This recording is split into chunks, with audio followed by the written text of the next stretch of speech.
የቀይ ባህሯ ፈርጥ ምጽዋ ገብተናል። ምጽዋን የሚያውቋት በሙሉ ከምንም በላይ ቀድሞ የሚመጣላቸው እጅግ ከፍተኛ የሆነው ሙቀቷ ነው። በተለይም ከአስመራ ለተነሳ ሰው በሰዓታት ልዩነት ውስጥ ወደ ምጽዋ ሙቀት መግባት በቀላሉ የሚለምዱት የአየር ንብረት ለውጥ አይደለም።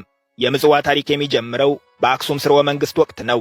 ያኔ ከአዱሊስ ቀጥሎ ሁለተኛዋ ትልቋ ወደብ ስትሆን ኤርትራ ከኢትዮጵያ እስክትገነጠል ድረስም ነዳጅ፣ ማዳበሪያና የተለያዩ ማሽነሪዎችን ወደ አገር ውስጥ የምታስገባባት የኢትዮጵያ የባህር ኃይል የሚገኝባት ደመቅመቅ ያለች የወደብ ከተማ ነበረች።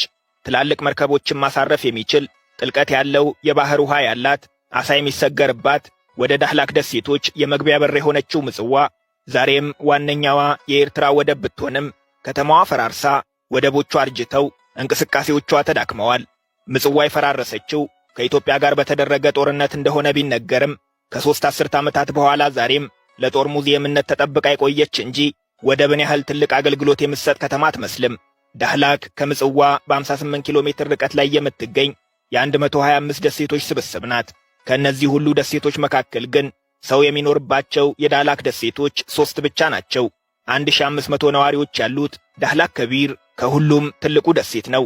በአጠቃላይ በዳህላክ ደሴቶች ላይ የሚኖሩ ዜጎች ቁጥር እስከ 5000 ሲገመት በሌላ በየትኛውም የአገሪቱ ክፍል የማይነገር የአፋርኛና የትግርኛ ውህድ የሆነ ዳህሊክ የሚባል የራሳቸው ቋንቋም አላቸው።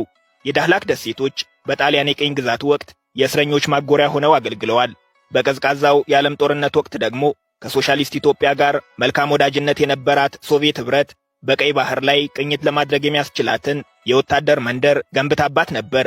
አካባቢው ከፍተኛ የቱሪዝም ማዕከል መሆን የሚችል ውብ ተፈጥሮ ቢኖረውም አንድም በቂ መሠረተ ልማት ስለሌለው፣ በሌላ በኩል የኤርትራ የቱሪዝም እንቅስቃሴ የተዳከመ በመሆኑ የአካባቢው ነዋሪዎችም ሆኑ ራሷ ኤርትራ ከውብ ደሴቶቻቸው ሊያገኙ የሚገባቸውን ጥቅም እያገኙ አይደለም።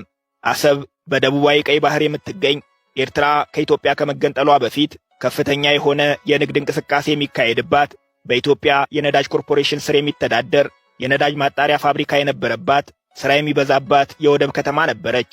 ከኤርትራ መገንጠል በኋላም ቢሆን ከምታስተናግዳቸው መርከቦች 90 ከመቶ የሚሆኑት የኢትዮጵያ ነበሩ። እንደ አውሮፓውያን አቆጣጠር በ1997 ግን የአሰብ የነዳጅ ማጣሪያ ፋብሪካ ሥራውን አቆመ።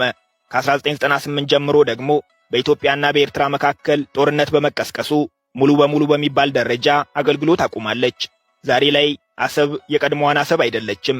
በእርግጥ ከኤርትራ የውጭ ገቢ ንግድ 3 ከመቶውን የምታስተናግድ ቢሆንም መሠረተ ልማቶቿ ያረጁ፣ የንግድ እንቅስቃሴዋ የተዳከመ፣ የአቅሟን ያህል የማሰራ ሥራ የፈታች ወደብ ናት።